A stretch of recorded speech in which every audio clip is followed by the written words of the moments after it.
a lot of the time, democracy feels like an intellectual pursuit, that it's something that you do with your brain, opposed to with your heart.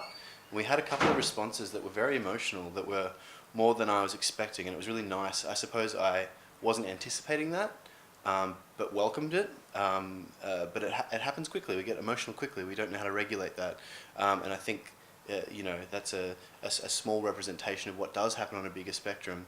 And that was a nice, for me, a happy accident to be aware. It was a good reminder that people get that emotion is invested in this. This is really the implication is really our quality of lives, or what we see for ourselves, our community, the people around us, and hopefully the people in the future. So it was a nice reminder to see the emotion attached to this pursuit that often, for me at least, has been maybe reserved for more of an academic or an intellectual pursuit, if that makes sense. And what does democracy mean to you personally? We have so much freedom in our democracy in Australia that our voice is so saturated that no one listens, almost, by contrast to other nations and other parts of the world. And for me, it's a nice reminder that we do have this, it's almost like freedom inflation. There's so much of it that we almost feel as if we don't need to be accountable. And it's a really beautiful thing that we have these systems that we can provoke change.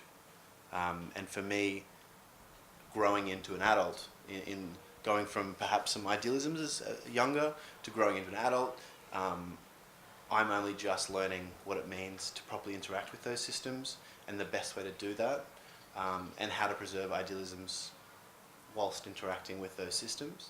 So that's a broad stroke of an answer for what democracy means to me.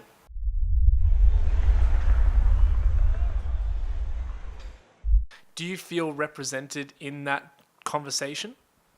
Not as a 15-year-old, and not as a woman, no. It really just seems to be what the group of Australia wants. There's the whole, we'll give more money to schools, and there's the whole younger kids. But as far as teens go, and teens and adolescents, there's not much talk about what's benefiting them and what do they need. There's a whole, they're changing the school system to include mental health and everything, but and it's safe still schools. Yeah, safe schools and mental health, but they're not enforcing it as much, and Yeah, it's just no one really cares. It's making it important as it should be. The other things that matter to us are probably just is the person running the country a bigot? What about international politics, the US election, other countries? What's the foreign aid? That's a thing that's of concern to me personally as well. But people our age, a lot of them don't really care, and people think that that vocal minority really represents the majority. The slacky, stereotypical teenager is everyone, which is not, because clearly we're here to represent the other people that don't really get seen much. As far as issues we actually face, mental health is a big one.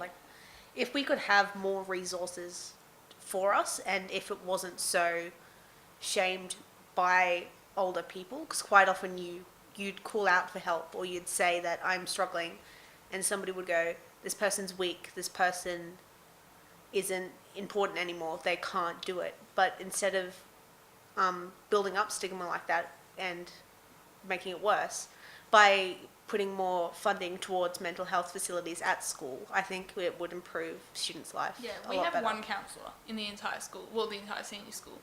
And then there's one headspace on the Gold Coast that has free therapy and counselling.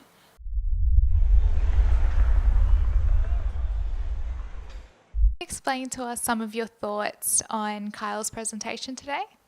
Kyle, being a First Nation man, growing up in his culture, very traditional, very speaks his language, knows all the symbols and travels across Australia. From my interpretation, I identify as a First Nation man as well, but my discovery, let's say, didn't happen until I was 25. So I grew up in the hierarchical system. So my hierarchical triangle, so to speak, meets the circle. So they're reformatting, let's say. So that's the way I'm seeing it, is how to incorporate the circular into my system more and more, and that's where I do go.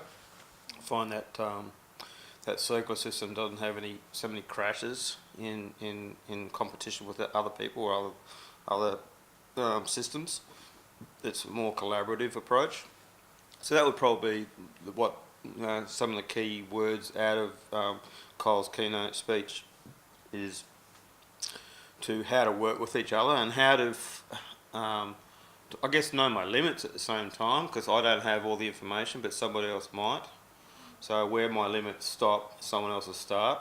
So as collaborations, I can move forward, and so other people can too. My respect and responsibility in that effect.